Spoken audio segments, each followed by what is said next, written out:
Hi friends, அனைவருக்கும் வணக்கம். உங்களுக்கு உண்மையாகவே ஒரு சர்ப்ரைஸ் தான். பாருங்கள், அந்த அந்த போர்டு தெரியுது பாருங்கள். எங்களோட ஆஃபீஸு ஃப்ரெண்ட்ஸ், ஆஃபீஸாண்ட அந்த போர்டு இருக்குது. அந்த இடத்துல ஒரு பாம்பு அது தலையை காட்டுது பார்த்தீங்களா, கொஞ்சமாக வெளியில் வந்தது. நானும் அங்கே ஃபோன் பேசினேன். இப்படி திரும்பி பார்த்தா அப்படியே பாதி உடம்பு இருக்குது, பாதி தலை இருக்குது ஃப்ரெண்ட்ஸ். அது பாருங்கள், வெளியில் இறங்கி வருது பாருங்கள் ஃப்ரெண்ட்ஸ். அந்த பாம்பு நான் உள்ளே போயிட்டு உங்ககிட்ட பேசுகிறேன். இங்கே உக்காரத்துக்கே எனக்கு பயமாக இருக்குது. பாருங்கள் ஃப்ரெண்ட்ஸ், எனக்கா அப்படியே ரொம்ப பயமாயிடுச்சு. என்ன எப்படி இறங்கி வருது பாருங்கள் ஃப்ரெண்ட்ஸ். இவ்வளோ நீட்டு வந்துடுச்சு அந்த பாம்பு. இதை பாருங்க எப்படி தலையை தூக்குது.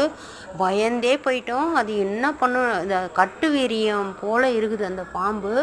எவ்வளோ பெருசு பாருங்கள். நல்லா நீட்டாக ஒரு நிறைய நீட்டாக இருக்குது. அது பார்த்ததே என்ன பண்ணுறதுனே தெரியல எங்களுக்கு.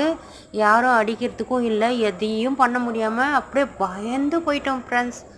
அதோட சரின்னு சொல்லிட்டு என்ன பண்ணுறதுன்னு தெரியாமல் விட்டுட்டோம். கீழே இறங்கி அது பண்ணுற அட்டகாசம் தாங்கவே முடியல. கீழெல்லாம் இறங்கி வந்துடுச்சு. அந்த முள் பொத்துருக்குள்ளே போச்சு. அது எந்த இடத்துல போச்சுன்னு தெரியல ஃப்ரெண்ட்ஸ். எவ்வளோ பெருசு தெரியுங்களா. ரியலாக இது நடந்தது ஃப்ரெண்ட்ஸ். Thank you friends. பாருங்கள் வீடியோவை.